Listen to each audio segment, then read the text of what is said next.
Essas duas imagens mostram o mesmo momento, a mesma cena, mas você sabe dizer qual delas foi feita com o maior orçamento da história do cinema? Por incrível que pareça, a imagem da direita, uma imagem sem vida, sem cor, onde tudo é cinza, é de Vingadores Ultimato, lançado em 2019. Já a imagem da esquerda é do filme Vingadores, que estreou em 2008, quando a Marvel ainda se tornaria o maior império da história do cinema. Alguns anos se passaram e as imagens só pioram, e isso levanta uma pergunta muito curiosa: o que está acontecendo com as cores dos filmes em Hollywood? E é sobre isso que a gente vai conversar no vídeo de hoje. Como uma indústria que ficou mais rica, ganhou câmeras melhores, efeitos visuais mais avançados, orçamentos cada vez maiores, conseguiu fazer imagens que são muitas das vezes piores. Tá legal, cada um sabe o que fazer. Mas que porra é essa, hein? Antes que alguém fale que isso aqui é só nostalgia, eu quero que você pare e pense. Você já reparou que os blockbusters atualmente têm praticamente a mesma cara? É ou não é? Eu tô ficando louco. Não importa se é filme da Marvel, da DC, Star Wars, Jurassic World ou qualquer outra superprodução. Existe uma sensação estranha de que todos esses filmes foram mergulhados na mesma paleta de cores. Os pretos parecem cada vez mais cinzas, os vermelhos perderam a força, os azuis ficaram cada vez mais apagados. Tudo parece que foi filmado em um eterno dia nublado. Parece que foi filmado aqui em São Luís do Maranhão, tá ligado? Porque aqui em São Luís do Maranhão, meu parceiro, quando dá aqui o inverno, tudo fica assim, com essa falta de cor, tá ligado? Porra, é complicado. Fala, minha Nossa Senhora! Depois que você percebe esse padrão da falta de cor nos filmes, fica impossível não enxergá-los. E o mais curioso é que esse problema não acontece só nos filmes de super-herói. Esse é o pior de tudo, né? Esse fenômeno se espalhou praticamente por toda Hollywood. A sensação é que em algum momento os grandes estúdios começaram a trocar a personalidade visual em uma cor cada vez mais neutra, mais segura e principalmente mais parecidas entre si, porque os filmes estão tudo com o mesmo look, tá ligado? Com o mesmo efeito. Mas será que isso aconteceu por acaso? Será que as câmeras digitais deixaram os filmes cada vez mais sem graça? Será que isso é uma escolha artística? Ou existe algum outro motivo maior por trás de toda essa mudança? Porque a verdade é que Hollywood não perdeu a capacidade de fazer filmes bonitos. Se pararmos pra pensar um pouco, voltando lá no início dos anos 2000, os filmes que eram lançados eram excelentes.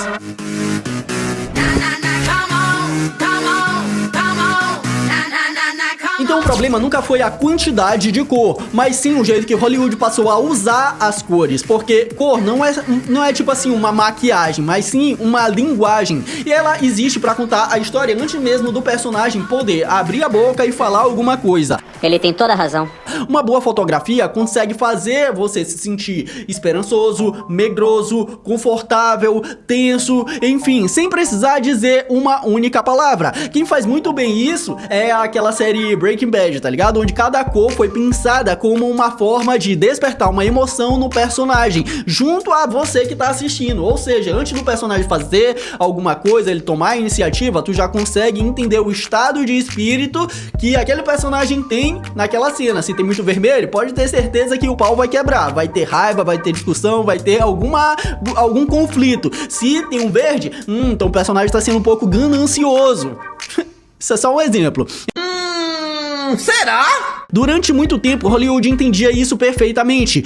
Olha para os grandes blockbusters dos anos 2000. Um dos melhores exemplos de como a cor pode contar uma história é no filme Matrix. Os diretores usavam um tom esverdeado em praticamente todas as cenas que acontecem dentro da Matrix, criando uma sensação quase que artificial, remetendo às antigas telas do computador.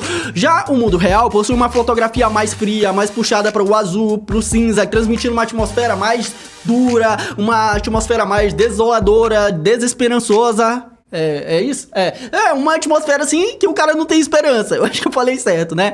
Então o espectador talvez nem perceba isso conscientemente, mas basta um único frame para saber em qual dos dois mundos aquela história está se passando. E a prova disso é que a cor não serve apenas para deixar um filme bonito ou um filme feio, porque tem vários filmes que são excelentemente coloridos, mas também não tem uma história muito boa. E tem filmes que são tudo cinza, mas tem uma história legal. Ou seja, as cores, elas também podem ser utilizadas como uma ferramenta narrativa. Agora, olha só para O Senhor dos Anéis, a Sociedade do Anel. Cada lugar possui uma identidade própria. O condado é quente, acolhedor e cheio de verdes vibrantes. Nessa outra cena, nas Minas de Moria, mergulham em sombras, profundezas, são tudo aqui, ó, com essa tonalidade mais escura. Valfenda transmite uma paz através de tons claros e dourados. Você consegue identificar onde a história está acontecendo apenas pelas cores. Elas fazem parte da narrativa. E isso deixa os filmes muito mais ricos, não só porque eles eram mais coloridos, mas sim porque as cores ajudavam a contar a história e te faziam sonhar com aquele universo. O Homem-Aranha do Sam Raimi fazia bastante isso, quando ele passava lá se de pendurando nas teias de Nova York. Pô, quem nunca sonhou em Nova York e tá lá, oxe, o Homem-Aranha ali se de pendurando pelas teias, tá ligado? Quem fazia muito bem isso também é o Capitão Jack Sparrow, quando embarcava no Pérola Negra pra mais uma aventura, desbravando os 7 mares. E o outro personagem que fazia muito bem isso era o Rick O'Connell, quando ele ia pro deserto investigar as catatumbas do Egito. Aquele filme lá do faraó. Pô, esse filme aí é muito massa, mano. Isso aí, os filmes dos anos 2000 era muito da hora, tá ligado? O que eu quero dizer é que cada filme tinha uma identidade única e transmitia isso na tela. Uma identidade visual bem forte.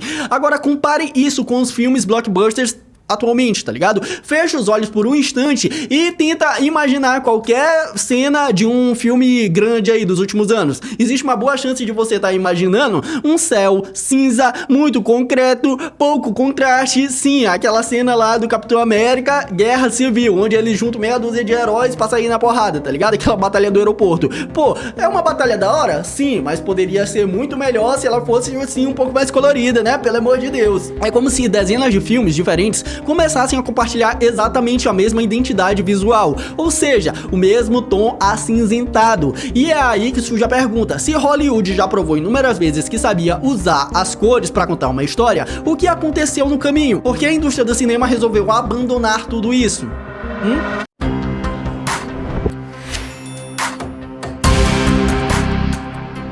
A investigação. Capítulo 1. Quando tudo isso começou? Se existe uma pergunta que precisa ser respondida antes de qualquer outra, é essa: em que momento Hollywood começou a perder as cores? Porque essa mudança não aconteceu de um filme para o outro, ela foi acontecendo aos poucos. Se você pegar os grandes blockbusters do final dos anos 90 e do começo dos anos 2000, a maioria deles ainda possuía uma identidade muito forte, mas conforme os anos foram se passando, principalmente ali entre o final da década dos anos 2000 até os anos 2010, começou a surgir um novo padrão. Os filmes passaram a ficar cada vez mais frios, dessaturados, mais neutros, os céus começaram a ficar mais cinzas, os pretos desapareceram e aos poucos parecia que todos os blockbusters estavam tentando parecer o mesmo filme. Foi uma mudança silenciosa, ninguém anunciou, nenhum estúdio disse assim: ó, a partir de hoje a gente vai fazer só filme cinza, tá ligado?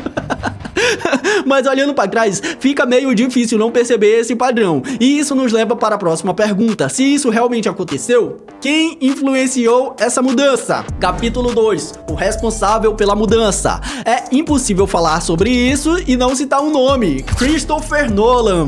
Quando Batman Begins chegou na tela dos cinemas em 2005, ele já apresentava uma proposta muito mais pé no chão do que outros filmes de herói daquela época. Mas foi em Batman Cavaleiro das Trevas, que estreou em 2008, que tudo mudou. O filme não foi só um sucesso gigantesco. Pela primeira vez, a crítica abraçou um filme de super-herói, que já era sem tempo, hein? Pela primeira vez, um filme baseado em quadrinhos passou a ser tratado como grande pela indústria. Hollywood olhou para aquilo e tirou uma conclusão: se esse filme funcionou, talvez o público queira filmes mais sérios, mais realistas, mais adultos. O problema é que os estúdios confundiram isso com outra coisa. Eles começaram a acreditar que um filme sério precisaria necessariamente ser escuro, desaturado, cinza, como se retirar as cores automaticamente tornasse a história mais madura. Mas existe uma enorme diferença entre uma fotografia sombria e uma fotografia sem identidade, né? Me ajuda aí, tá ligado? Pô, os caras são foda. Não, desse jeito aqui funcionou, agora todo mundo vai fazer só desse jeito. Aí os filmes estão assim, com essa cara todo cinza aí hoje, hein? Pô, meu amigo, aí é foda, tá ligado? Não aguento mais assistir filme cinza. O Christopher Nolan nunca fez filme sem personalidade visual, muito pelo contrário. Cada quadro do filme possui uma intenção. O problema foi a quantidade de produções que tentaram copiar apenas a superfície do que ele fez, sem uma estética por trás daquilo ali, sem entender o motivo por trás daquela história. E outro fator que colaborou para isso foi justamente a tecnologia. Capítulo 3, o avanço da tecnologia. Outro argumento muito comum é colocar a culpa nas câmeras digitais. Afinal, durante décadas, Hollywood filmou em película, depois veio a revolução do digital. Então, será que foi isso? Na prática, não. A película realmente possui uma característica muito particular. Ela responde à luz de uma forma um pouco diferente, tem mais textura, tem mais granulação natural, de uma maneira assim que tu consegue reproduzir cores com mais perfeição, digamos assim. Mas isso não significa que quando você filma com uma câmera digital, elas sejam incapazes de reproduzir cores igualmente bonitas. Não, hoje praticamente todos os grandes filmes são gravados em câmeras digitais, e entre eles estão os filmes mais bonitos que eu ainda vou citar aqui nesse vídeo. O que mudou não foi a ferramenta, foi a forma como ela começou a ser utilizada. As câmeras modernas capturam Tá sabendo legal, hein? Que o analfabetismo funcional atinge 3 de cada 10 brasileiros. As câmeras modernas capturam uma quantidade de informação absurda. Grande parte dessas imagens são completamente lavadas, justamente para permitir que tudo seja decidido depois na pós-produção. Ou seja, a câmera entrega várias possibilidades de você colorir o filme. Quem decide a aparência final continua sendo o ser humano. A tecnologia não matou as cores, ela apenas deu mais liberdade. Só que não adianta nada tu ter mais liberdade para colorir os filmes como tu bem entender, sendo que tu vai trabalhar em conjunto com vários estúdios ao redor do mundo. E com isso eu quero dizer, capítulo 4, o CGI matou as cores? Talvez essa seja uma das peças mais importantes desse quebra-cabeça. Hoje, grande parte dos blockbusters é construída muito depois das produções terminadas. O ator grava diante de uma tela verde, o cenário é criado digitalmente, as explosões são digitais, os monstros são digitais, até o céu o cara faz lá no computador, tá ligado? Pô, mano, mas aí nada é real nos filmes de hoje? Não. A droga. A droga. Agora imagina a quantidade de artistas espalhados pelo mundo inteiro trabalhando nessas imagens. Cada estúdio produz uma parte diferente do filme. Depois tudo precisa parecer que pertence ao mesmo universo. Uma das maneiras mais simples de fazer tudo isso na hora de juntar todas essas imagens é justamente o quê? Diminuir a saturação, deixar tudo um pouco mais neutro, e isso ajuda a esconder as diferenças entre os elementos reais e os elementos digitais. É quase como passar um filtro uniforme na imagem, e isso até funciona, mas existe um preço, óbvio. Quanto mais homogênea, quanto mais igual fica a imagem, menos personalidade ela possui. E talvez seja justamente por isso que tantos blockbusters modernos parecem visualmente parecidos. E tem um motivo para isso tudo tá acontecendo. Capítulo 5. O cinema mudou. Talvez Hollywood não tenha mudado apenas porque quis. Durante boa parte da história do cinema, os filmes eram pensados para ser uma experiência única. E com isso eu quero dizer, aquela tela de cinema gigantesca, tá ligado? Uma tela enorme com um projetor calibrado. Hoje isso não existe mais. Os filmes precisam funcionar no cinema, na televisão, no notebook, no celular. Meu parceiro, se tu tem aí um Pocket Do, tem que rodar um filme, tá ligado? Uma imagem com sombras muito profundas pode simplesmente desaparecer em aparelhos mal regulados. Então, muitos estúdios preferem levantar os níveis de preto, reduzir o contraste, deixar tudo mais claro, mais uniforme, mais fácil de enxergar. Do ponto de vista comercial, pô, isso daí faz muito sentido, né? Mas artisticamente existe o preço. Quanto mais um filme tenta funcionar para todo mundo, mais difícil é que esse filme ele tenha uma identidade própria. Então aqui vão 4 filmes que você vai gostar bastante de assistir, porque eles valorizam bastante esse lance das cores.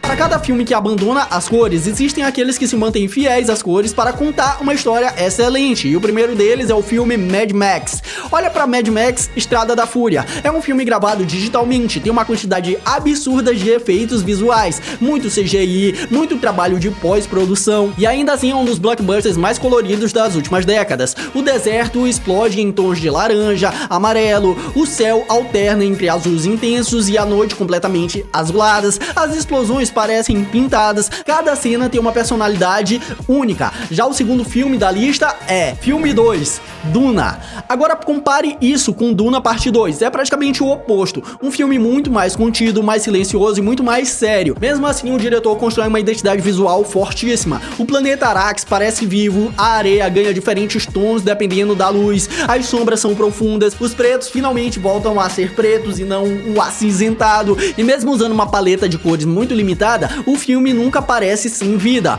porque a paleta limitada não significa a ausência de identidade, muito pelo contrário, ela pode ser justamente o que torna aquele universo inesquecível. Agora, outro universo inesquecível é justamente do filme 3, Blade Runner 2049. Em Blade Runner 2049, durante décadas o cinema associou o futuro a ambientes frios, metálicos e acinzentados, mas o diretor transforma cada cidade, cada ambiente e cada movimento em uma experiência completamente diferente.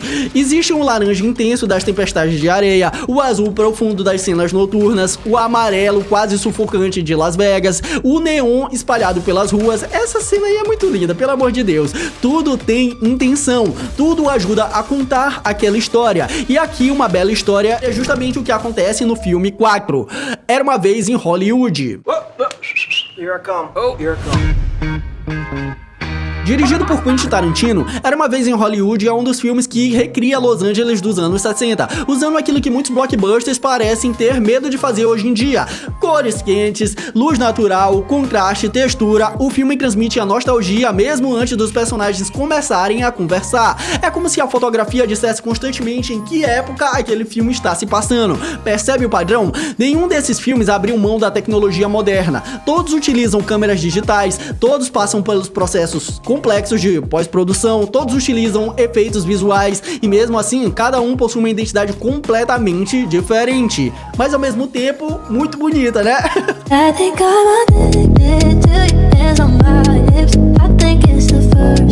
Depois de toda essa jornada, a resposta acaba sendo muito diferente da pergunta que nós fizemos no começo. Hollywood não matou as cores e também não foi a película, o digital, o CGI, nem o Christopher Nolan.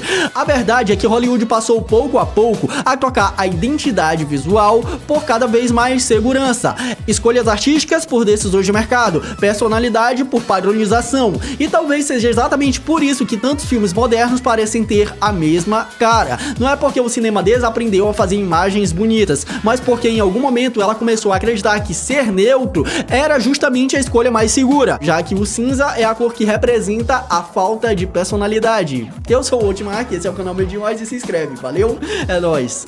Um vídeo ia ser um pouco diferente, né? Trocando ideia com vocês. É nóis, valeu.